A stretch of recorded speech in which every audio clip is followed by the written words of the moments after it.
Assalamualaikum warahmatullahi wabarakatuh. Pemirsa Muslim masa kini, Islam sebagai agama rahmatan lil alamin sangat memperhatikan penyelamatan dan pemeliharaan lingkungan serta melarang berbuat kerusakan di muka bumi ini yang akibatnya bisa fatal bagi kehidupan manusia itu sendiri. Allah Subhanahu wa taala berfirman dalam surat Syad, "Dan kami tidak menciptakan langit dan bumi dan apa yang ada di antara keduanya tanpa hikmah." Yang demikian itu adalah anggapan orang-orang kafir. Maka celakalah orang-orang kafir itu karena mereka akan masuk neraka. Patutkah kami menganggap orang-orang yang beriman dan mengerjakan amal yang saleh dengan orang-orang yang berbuat kerusakan di muka bumi? Patutkah pula kami menganggap orang-orang yang bertakwa sama dengan orang-orang yang berbuat maksiat? Quran Surat Syad ayat 27-28. Allah telah menciptakan alam ini untuk kenyamanan dan kesejahteraan manusia, sehingga kita hendaknya beriman kepada Allah dan berbuat baik di muka bumi ini.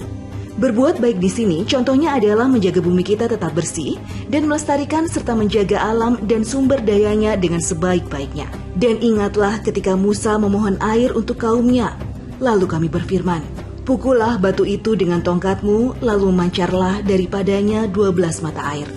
Sungguh tiap-tiap suku telah mengetahui tempat minumnya masing-masing. Makan dan minumlah rezeki yang diberikan Allah, dan janganlah kamu berkeliaran di muka bumi dengan berbuat kerusakan." Quran Surat Al-Baqarah ayat 60. Dari ayat di atas dapat diketahui bahwa Allah memberikan rezeki kepada manusia yang disediakannya di bumi ini.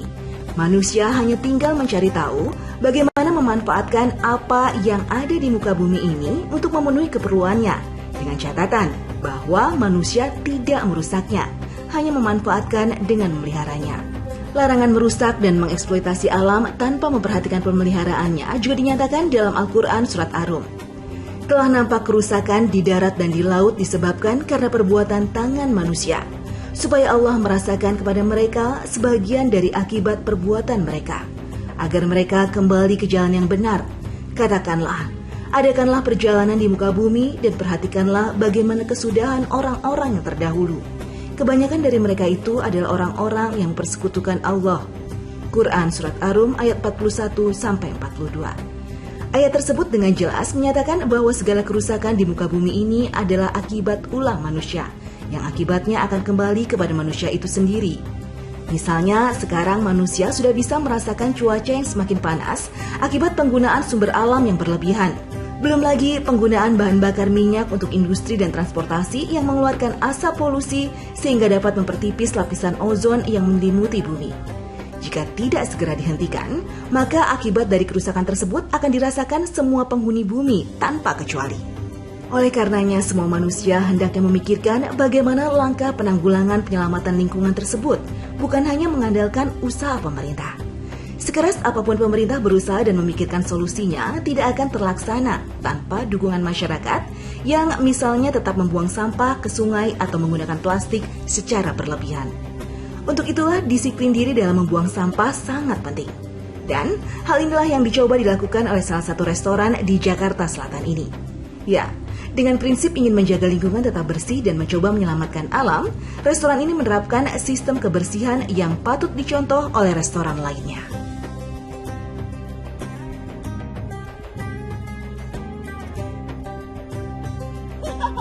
Aduh, dari tadi kok lempar-lemparan bantal sih. Bukan karena maksud apa-apa. Jadi itu kayak mau ngasih tau aja kalau ini tuh tempatnya cozy banget. Sampai kayaknya kalau udah datang ke sini nggak mau pulang. Ini ada di mana sih? Tempatnya ada di Komunal 88. Waduh, di sini saya akan cobain beberapa menu yang bestnya. Tapi nggak cuma sekedar nyobain makanan, nggak cuma sekedar nge-review. Ada juga nanti aku mau bantuin masak, plus konon di sini banyak banget hal-hal yang menarik karena berhubungan dengan Go Green. Yeay, seperti apa? Kita langsung masuk ke dalam. Memasuki restoran Komunal 88 yang terletak di kawasan Kemang, Jakarta Selatan ini, suasana homey begitu terasa. Bangku-bangku dan meja berbahan kayu ditata begitu apik. Wah, pas banget nih buat yang ingin mencari restoran dengan suasana santai yang menawarkan aneka kuliner menarik. Selain menunya yang menggugah selera, restoran ini juga istimewa karena sangat memperhatikan kelestarian lingkungan dan kelanjutannya di masa depan.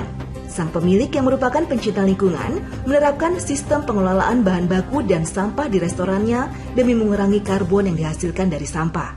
Di sini hampir tak ada produk sekali pakai, seperti botol minum kemasan atau kemasan pembungkus makanan, apalagi plastik. Karena menurut penelitian, lebih dari 1 juta metrik ton sampah plastik di Indonesia berakhir di lautan.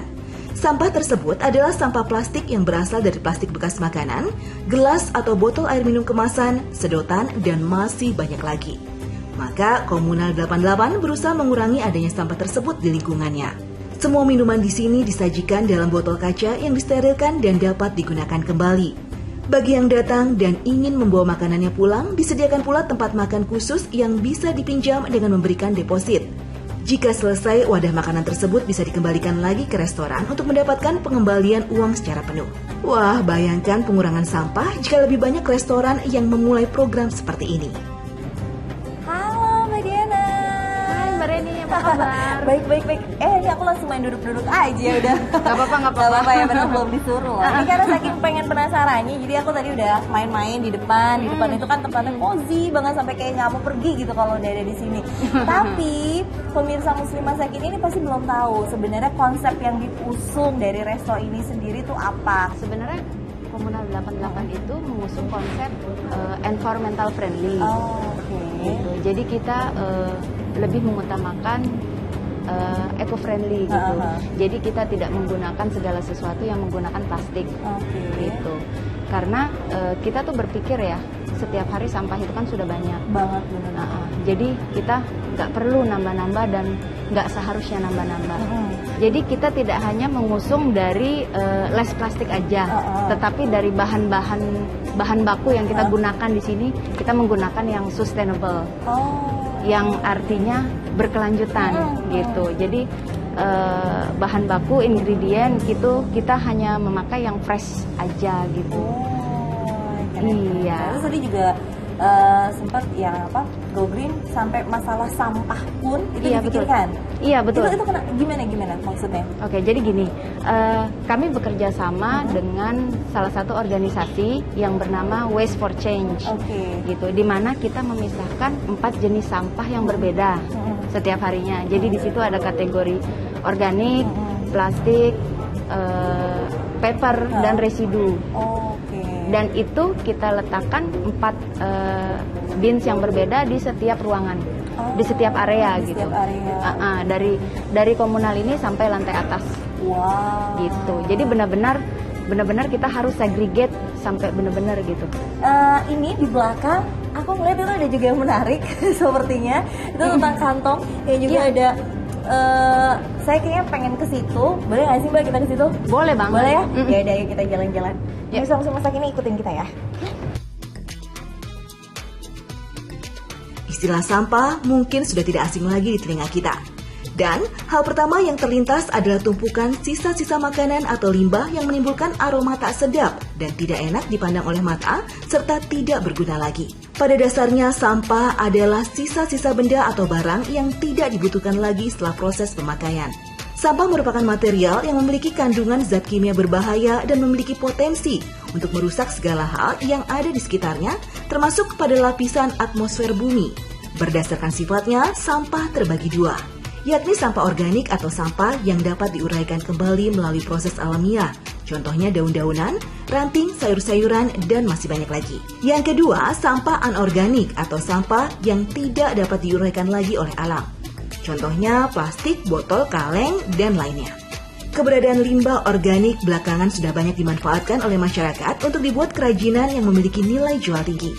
Limbah tersebut diantaranya sisa makanan. Sisa makanan ini termasuk ke dalam golongan sampah organik karena sifatnya yang dapat didaur ulang kembali menjadi kompos. Contohnya adalah kulit biji dari buah sayur. Kulit biji dari buah dan sayur ini ternyata bisa dijadikan kerajinan tangan seperti gelang. Ada pula kotoran hewan atau sapi yang juga merupakan salah satu sampah organik yang memiliki guna atau manfaat yang cukup baik. Kotoran tersebut dapat dimanfaatkan menjadi biogas alam. Sementara sampah anorganik bisa dimanfaatkan menjadi aneka kerajinan.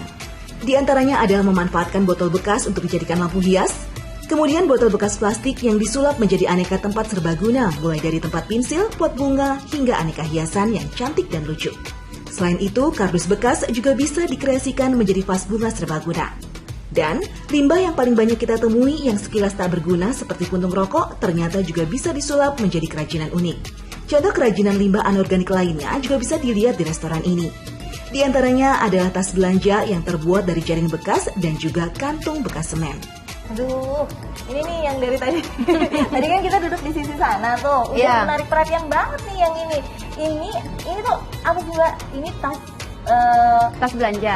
Tas belanja, no plastic experience. Jadi ini kalau aku baca ini dari jaring ikan. Iya betul. Jala ikan gitu kali ya. Wah, tapi ini siapa yang produksi sebenarnya? Jadi ini kita sebutnya reusable bag. Kita bekerja sama lagi dengan salah satu yayasan. I want to smell the perfume. Dimana maksud dan tujuan dari yayasan tersebut adalah untuk pemberdayaan perempuan. Itu yang pertama. Dan yang kedua, lagi-lagi go green gitu. Mengusung konsep komunal di awal. Jadi yang membuat ini adalah ibu-ibu rumah tangga.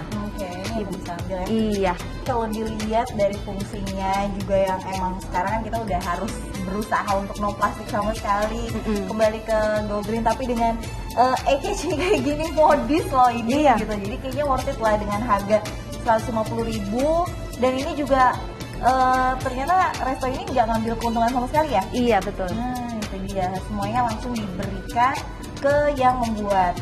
Pemirsa, Allah Subhanahu wa Ta'ala sangat mencintai manusia yang berpikir dan memiliki kreativitas. Apalagi kreativitasnya digunakan untuk menciptakan sesuatu yang bermanfaat bagi alam tempat kita tinggal. Ya, memanfaatkan pikiran yang Allah persembahkan untuk umat manusia dan menggunakannya sebaik mungkin untuk kepentingan umat, insya Allah akan diganjar pahala. Masya Allah. Kalau yang tadi itu dari bekas jaring ikan, yang ini dari semen. Iya. Wah, ini juga kerjasama dengan? Ya, ini ada Startik bag, Startik Eco Fashion. Berarti ada berapa banyak yang bekerja sama dengan ini yayasan atau komunitas? Betul. Ada sekitar 3 atau 4, di mana sama-sama semuanya konsepnya memang benar-benar environmental. Iya. Keren loh, dan iya, itu ada tas laptop, ada kunci mobil ya kan. Ada tote bag juga di bawah. Wow. Lucu ya. Dan ini taplak loh. Oh iya? Ini taplak meja. Oh my God. Iya. Kalau ini range harganya berapa sih? Ini mulai dari 275 terus sampai 500-an. Oke. Dan setiap mereka ada update program, update produk, itu mereka akan taruh ke sini. Mereka akan mengabari kita dulu. Ini ada yang baru nih, terus kita ganti beberapa.